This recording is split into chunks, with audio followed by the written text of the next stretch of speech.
যেই সূরা শত্রুকে অন্ধ করে দেয়। কি করে দেয়? এই সূরার প্রথম 9টা আয়াত যদি বিপদে পড়ে, শত্রুর কবলে পড়ে আপনি তেলাওয়াত করেন, শত্রুর চোখটারে অন্ধ করে দিবে কে? আল্লাহ। বিশ্বনবী মক্কা থেকে যখন মদিনায় যায়, হিজরতের সময় বিশ্বনবী সূরাত ইয়াসিনের প্রথম 9টা আয়াত তেলাওয়াত করলেন।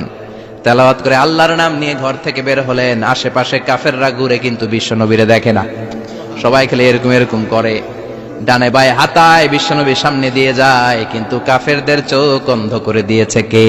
আল্লাহ। এজন্য কোরআন তেলাওয়াত করলে কাফেরদের চোখকে অন্ধ বানায় দেয় কে? আল্লাহ। এজন্য সূরার একটা নাম হচ্ছে সূরাতুল মুআম্মা। কি নাম?